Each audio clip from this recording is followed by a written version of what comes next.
रामपुर के एक खुशहाल मोहल्ले में सावित्री देवी का 2 मंजिला मकान किसी महल से कम नहीं था।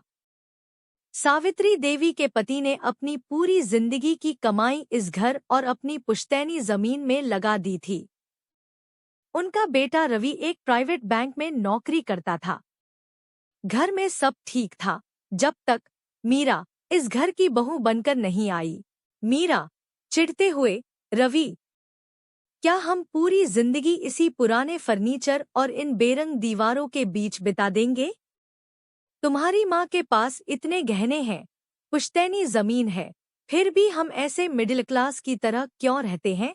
रवि, मीरा माँ कहती हैं कि वह जमीन हमारे बुरे वक्त के लिए है और गहने, वह तो उनकी यादें हैं। मीरा, यादें तिजोरी में अच्छी लगती हैं, रवि।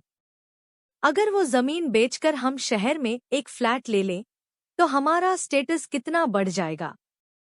तुम अपनी माँ से बात क्यों नहीं करते? मीरा ने तय कर लिया था कि वह सावित्री देवी से घर की चाबियां और जमीन के कागजात हासिल करके ही दम लेगी। उसने अपनी चालें चलना शुरू किया। वह अब घर के कामों में हाथ बटाने के बजाय बीमार होने का नाटक करने लगी। सावित्री देवी, बहू, क्या हुआ? आज चाय नहीं बनाई?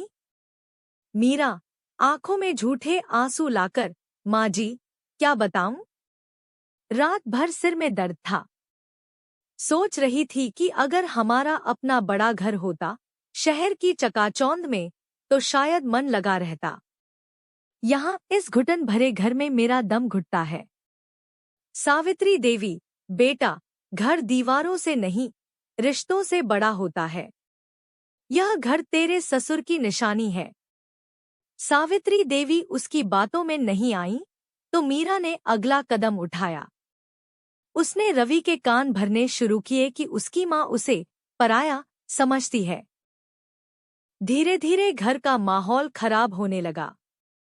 मीरा ने खाना बनाना बंद कर दिया और छोटी छोटी बातों पर हंगामा खड़ा करने लगी। एक शाम बात हद से बाहर निकल गई। मीरा, रवि, आज फैसला करना होगा। या तो यह घर और जमीन मेरे नाम होगी, या मैं पुलिस में जाकर कह दूंगी कि तुम्हारी माँ मुझे दहेज के लिए तंग करती है। रवि घबराते हुए, मीरा, तुम पागल हो गई हो? माँ ने कभी ऐसा नहीं किया। सावित्री देवी कमरे में दाखिल होते हुए, बस रवि, बहुत हुआ। अगर मेरी बहू को लगता है कि उसे ये सब चाहिए, तो मैं उसे रोकूंगी नहीं। सावित्री देवी ने अलमारी खोली और चाबियों का गुच्छा और एक पुराना मखमली डिब्बा मीरा के सामने रख दिया। मीरा की आंखों में चमक आ गई। उसे लगा कि उसने जंग जीत ली है। चाबियां मिलते ही मीरा का व्यवहार पूरी तरह बदल गया। उसने रवि पर दबाव डालकर जमीन बेचने की प्रक्रिया शुरू कर दी।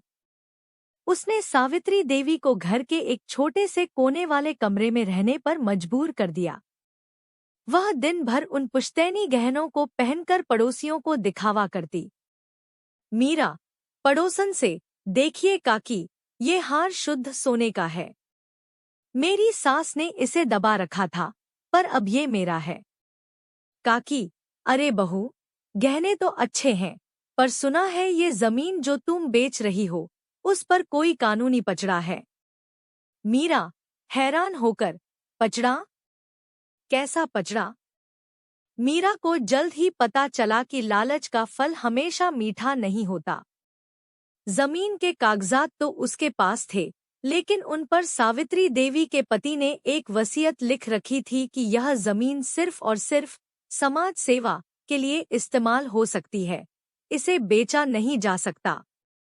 और जो गहने मीरा पहनकर इतरा रही थी, वे गिल्ट, नकली सोने के थे, क्योंकि सावित्री देवी ने असली गहने बहुत पहले ही रवि की पढ़ाई और शादी के कर्ज के लिए बेच दिए थे।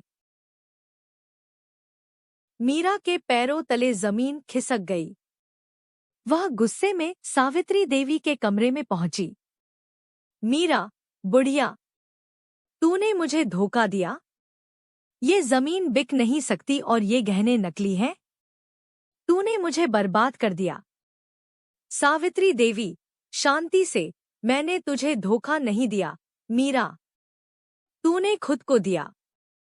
तूने सिर्फ दौलत देखी, उस माँ का प्यार नहीं देखा जिसने अपने असली गहने बेचकर तेरे पति का भविष्य बनाया। मैंने तुझे चाबियां दी ताकि तू इस घर की लक्ष्मी बने, लेकिन तूने सिर्फ तिजोरी को देखा। रवि अंदर आते हुए, माँ सही कह रही है, मीरा। तुम्हारे लालच ने मुझे अंधा कर दिया था। आज हम सड़कों पर आ गए हैं क्योंकि तुमने अपनी जिद में मेरी नौकरी और हमारी इज्जत दोनों दांव पर लगा दी।